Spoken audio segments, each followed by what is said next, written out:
Most people who claim to be on a soul-searching quest are in reality running away. They call there the great escape light. They call evasion elevation. They believe that if they meditate enough, if they smile often enough, if they repeat affirmations with enough faith, they will finally experience a rude awakening to something higher. But Arthur Miller observed something disturbing. True spiritual awakening was never an ascent. It is a descent. And those who have never descended have never truly experienced a rude awakening. They have merely swapped their public facade. What you call spirituality is most of the time just your social mask looking for a new costume. More sophisticated, more acceptable, more serene. But still, a public facade. True awakening, the one that Miller described in his darkest journals, does not promise peace. It promises wholeness. And wholeness means finding everything you have spent your entire life trying not to see. The difference is surgical. Holiness is the attempt to eliminate the dark side. Wholeness is the integration of it. Most people want to be holy. Miller pointed toward wholeness, and that is a road few manage to walk to the end. It is not a journey for those seeking quick relief. It is a journey for those who have realized that the great escape only builds a more elegant prison. What you have always mistaken for a rude awakening was just a more spiritualized version of the great escape. And the great escape, no matter how well decorated it may be, remains the great escape. There is a moment in almost everyone's life when something silent breaks. It is not an external crisis. It is not a tragedy. It is something more subtle and, for that very reason, more terrifying. You wake up on any given morning and realize that the work you once championed no longer makes sense. The people you talk to seem like characters in a play you did not choose to perform. Your beliefs sound like rehearsed lines. Even your spiritual practices, those very same ones that seemed so profound, now have the taste of theater. This is not depression. It is not fatigue. It is the collapse of your social mask. The public facade you built over decades begins to stop fitting. And when a public facade stops fitting, it does not fall off on its own. It cracks from within. The social mask for Miller was not a defect. It was a necessity. Every person needs a version of themselves to circulate in society. The problem begins when you forget it is a public facade and start believing it is your face. The exhaustion you feel after hours with other people is not physical tiredness. It is the exhaustion of performing a version of yourself to keep others comfortable. It is the silent weight of pretending every day without ever confessing, not even to yourself, that you are pretending. And then, at a certain point, the body refuses to continue the play. The soul calls for rest. Meaning evaporates.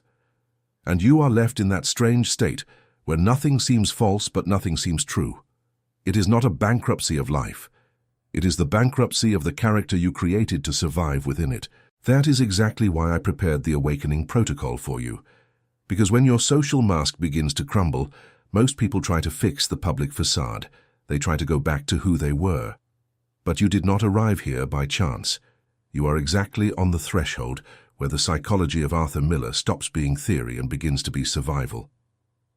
The awakening protocol is a 60-day inner map built upon Miller's method of self-actualization, 1 lesson per day, with keys, questions, and declarations, plus your reflection journal.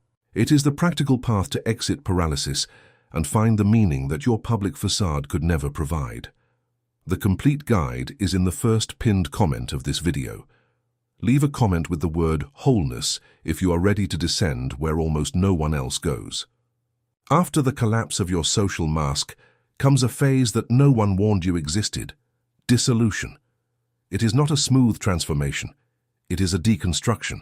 What you believe to be you, the competent professional, the friend, helpful, the exemplary son, the enlightened seeker, begins to unravel in your own hands, and you cannot stop it. You look at the people you love and feel an inexplicable strangeness, not because you love them less, but because you no longer know who is doing the loving. You walk through your own home and feel as if you are in a borrowed place. You wake up in the middle of the night with the feeling that your life belongs to someone else. There is no ready-made language for this, and those who try to explain it are silenced with phrases like, "You just need to rest. This is just a phase. You are overreacting." But it is no exaggeration. It is initiation. Arthur Miller wrote that every true transformation begins with what the ancients called nigredo, the darkening. It is the moment when the false self decomposes so that something more real can be born. And in this process, the loneliness is absolute, not because there is no one around, but because no one can descend for you. This is what no one says about a rude awakening. It isolates before it unites. It dissolves before it integrates. It burns before it illuminates. Anyone experiencing this right now knows exactly what I am talking about. There is no need to describe it.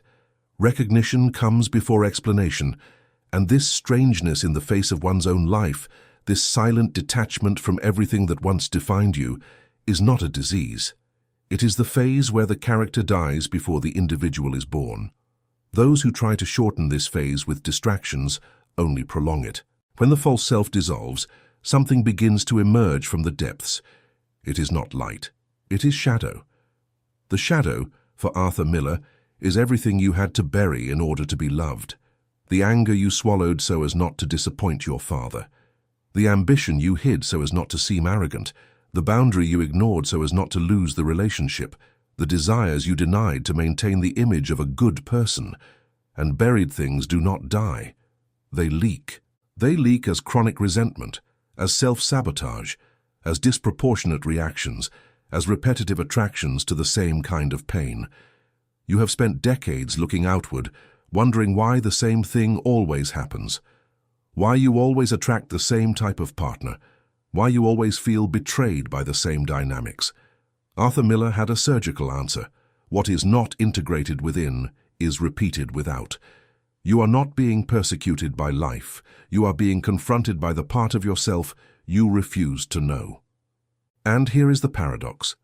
Everything you loathe most in others is frequently a photograph of the parts of yourself you never wanted to see. You fall in love with the role the person fulfills, the listener, the savior, the strong one, not with the person themselves. You hate in the other the arrogance you repressed in yourself. You despise in the other the vulnerability you forbade yourself from feeling. The outer life, said Arthur Miller, is merely the echo of an unexamined inner life.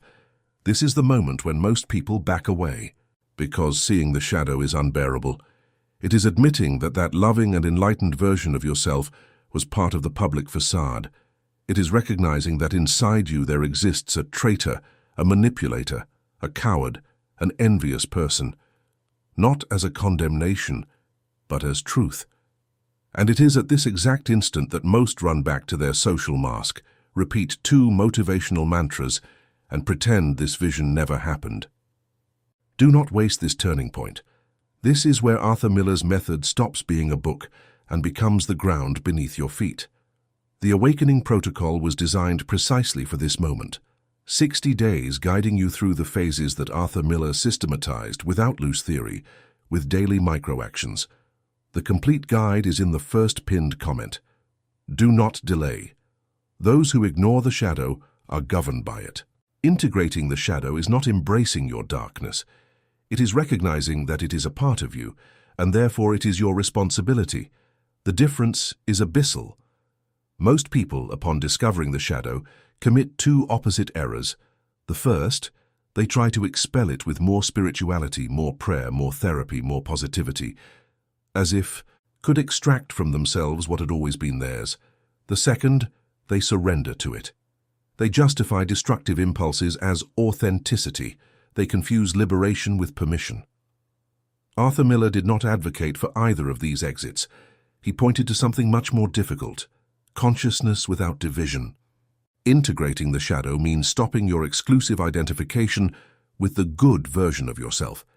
It is admitting that within you exists one who loves and one who envies, one who helps and one who manipulates, one who cares and one who grows weary, one who is generous and one who craves to be seen. All of this coexists, and as long as you refuse to see it, you will remain a hostage to what you pretend does not exist. It is not because you are evil. It is because you are human. The difference between an integrated person and a fragmented one is not the absence of shadow. It is the recognition of it. Those who see their own capacity to wound become incapable of wounding blindly. Those who recognize their own pride cease to be dominated by it. Consciousness does not eliminate the shadow, but it strips it of the power to drive you. This process tears down one of the most defended features of the modern spiritual ego, the identity of the good person, the evolved person, the person above common folks. Arthur Miller observed that this inflated self-image is not evolution. It is the most dangerous form of regression because it presents itself dressed in light. Those who believe themselves evolved stop examining themselves, and those who stop examining themselves freeze exactly at the point where transformation could begin. Integration requires radical humility, not the performative humility you display on social media, but the silent humility of one who descends alone, without an audience, to look at what has always been inside. And after the shadow is integrated, comes the phase that most terrifies those who have made it this far: the death of the ego. It is not a metaphor, it is not spiritual literature, it is a real collapse of the fixed sense of identity. You wake up and no longer know who you are, not in the dramatic sense of an adolescent existential crisis, but in a colder, more radical sense. The stories you told about yourself no longer make sense. Your certainties evaporate. Your values cease to sound absolute. Your social roles seem like costumes. You look at your own name and it sounds strange in your mouth. Most people, when reaching this void, panic and run. They quickly search for a new identity, a new ideology, a new religion, a new group, a new love, anything that will fill the void again. But the void is not there to be filled. It is there to be crossed. Arthur Miller described this stage as a kind of dark night of the psychological soul. It is not depression, it is not nihilism. It is the dissolution of everything that was built on false foundations. And it is not possible to cross this void with old tools, because those very tools belong to the ego that is dying.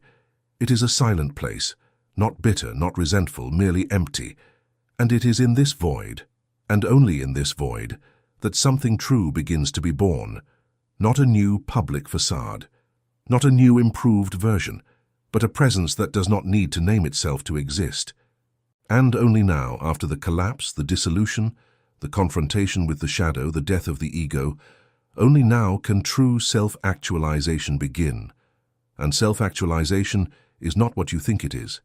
Self-actualization is not becoming special. It is not becoming unique. It is not becoming a brighter version of yourself. Self-actualization for Arthur Miller is becoming whole. Not perfect, whole. Whole means containing the opposites without internal warfare. The light and the shadow, the strength and the vulnerability, the love and the boundary, the generosity and the refusal, the desire for connection and the need for solitude. All of this without division. Most people live in a state of internal civil war. One part wants to please, another wants to be free. One part wants to belong, another wants the great escape. One part wants to be loved, another distrusts love. And this constant war is more exhausting than any external crisis. The awakening protocol of self-actualization does not eliminate the opposites, reconcile them. When you become whole, contradiction ceases to be your enemy. You become able to love without annulling yourself. You can say no without feeling cruel. You can be strong and admit fear. You can be spiritual and admit to the ego. You can be wounded and still be whole. Because wholeness, unlike sainthood, does not require you to hide from yourself. And this is where Arthur Miller left his bleakest observation. Most people never reach this point, not because it is difficult, but because it is too honest. Most prefer the comfort of the public facade to the freedom of wholeness. They prefer approval to authenticity. They prefer to be loved for what they pretend to be, rather than be alone for who they really are. You are exactly at this threshold now. There are two paths from here, and neither of them is neutral. You can close this video, go back to the public facade, and pretend this hour never happened. Or you can descend where you need to descend and take responsibility for your own wholeness. The awakening protocol was built exactly for this moment. 60 days guiding you, lesson by lesson, into the method of self-actualization that Arthur Miller systematized. Access is in the first pinned comment of this video. There is no shortcut. There is no next time. Whoever delays the descent delays themselves indefinitely. Decide now. And here is what no one wants to hear. A rude awakening does not eliminate pain. It does not erase fear. It does not remove loss. It does not promise a life without suffering. Anyone who promised you that sold you off-the-shelf spirituality. Arthur Miller knew that human life is structurally tragic. What changes in a rude awakening is not the content of experiences. It is your relationship with them. The integrated person continues to suffer, but suffering ceases to be an identity. They continue to feel fear. But fear ceases to be the driver. They continue to experience loss. But loss ceases to be the end of the world. Because wholeness does not make you invulnerable, it makes you real. And those who are real do not need to fake peace. Peace comes from the absence of division, not from the absence of pain. The freedom born from this descent has a simple name: radical authenticity. Not the superficial authenticity of someone who says everything they think, but the profound authenticity of someone who stops living for the approval of their own social mask, someone who stops lying to themselves, someone who stops negotiating with the shadow, someone who stops putting off the encounter with themselves. And that is why so few arrive here. Because being authentic in this way costs everything. It costs relationships built upon your public facade. It costs social roles that depended on your denial. It costs old identities that must die. But what you gain is the only asset that no one can take away: coincidence with yourself. The rare sensation, almost extinct among adults, that who you are on the inside and what appears on the outside finally coincide. No theater, no calculation, no debt. You have reached the end of this video, but the video has not ended for you. It only ends when you decide what you will do with what you have heard. You can close it now, sleep tonight, go back tomorrow to your public facade, and pretend this conversation did not touch anything inside you. It is a legitimate path. Millions choose this path every day. Or you can accept that something within you no longer fits into the old mold. You can accept the price of wholeness. The guide is in the first comment. The illusion is over. Choose.